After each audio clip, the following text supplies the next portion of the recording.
చింతపల్లి సచివాలయానికి సంబంధించి తాళ్లపూడి మండలం కోవూరు నియోజకవర్గానికి వచ్చాను.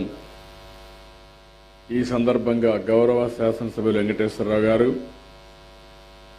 సహచర మంత్రివర్గ సభ్యులు ప్లానింగ్ బోర్డు చైర్మన్ అయినటువంటి నిమ్మల రామానాయుడు గారు, ఈ జిల్లా మంత్రులైనటువంటి దుర్గేశం గారు, వేదిక పైనున్న కలెక్టర్ గారు, ఇక్కడ బంగారు కుటుంబాలు ఉన్నాయి, అదే సమయంలో మార్గదర్శులు ఉన్నారు.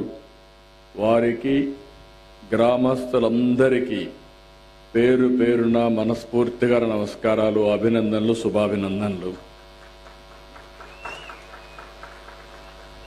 ప్రతి నెల మొదటి తారీఖు వస్తే పేదల్ని గుర్తుపెట్టుకోవాలని చెప్పి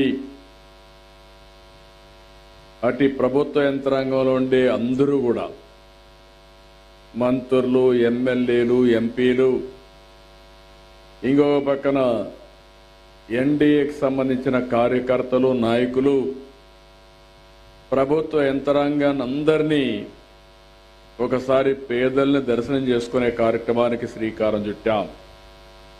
అదే పేదల సేవలో.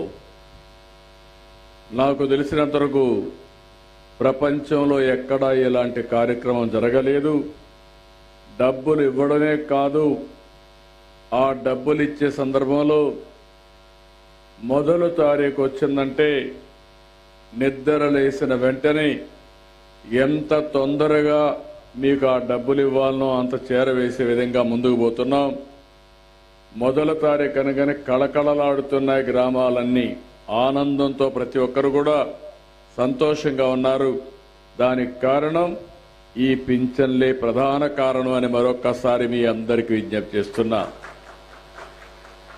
ఇంకొక పక్క మొన్నటి వరకు మీరు చూస్తే ప్రభుత్వంలో అధికార యంత్రాంగానికి జీతాలు వచ్చేటివి కాదు, రిటైర్డ్ ఉద్యోగస్తులకి పింఛన్లు వచ్చేటివి కాదు. ఎప్పుడు వస్తాయో ఎవరికి తెలియదు. వాళ్ళంతా కూడా జీతాలపైనే ఆధారపడతారు. అలాంటి జీతాలు రాకపోతే ఎన్ని ఇబ్బందులు ఉంటాయో అక్కడి నుంచి చాలా ఇబ్బందులు పడే పరిస్థితి. నేను ఒకటే చెప్పాను ఆ రోజు, నేను కానీ మా మిత్రుడు పవన్ కళ్యాణ్ గారు కానీ ఇద్దరం ఒకే మాట చెప్పాం.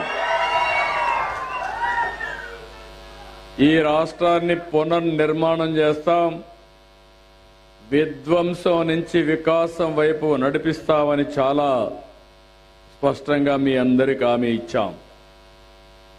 సుపరిపాలనలో తొలి అడుగు మొన్ననే 1 సంవత్సరం పూర్తి చేశాం.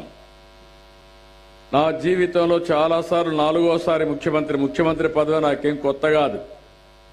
సమైక్య ఆంధ్రప్రదేశ్కి ఎవ్వరికి రాని అవకాశం 9 సంవత్సరాలు ముఖ్యమంత్రిగా చేశాను. అందరికంటే ఎక్కువ సమయం నేనే ముఖ్యమంత్రిని. 10 సంవత్సరాలు ప్రతిపక్ష నాయకుడిగా కూడా పనిచేశాను సమైక్య ఆంధ్రప్రదేశ్లో. కానీ మొన్న జరిగిన విధ్వంసం నా జీవితంలో నేను ఎప్పుడూ చూడలేదు. వ్యవస్థలన్నీ పడకేశాయి. ఆర్థిక వ్యవస్థ విధ్వంసం అయిపోయింది. డిపార్ట్మెంట్స్ ఎవరు పనిచేసే పరిస్థితి లేదు. నాలాంటి వాడికి 1 సంవత్సరం పట్టింది. ఈ సంవత్సరంలో మీరు ఒకసారి చూస్తే నేను ఆ రోజు ఒకే మాట చెప్పాను, సంక్షేమ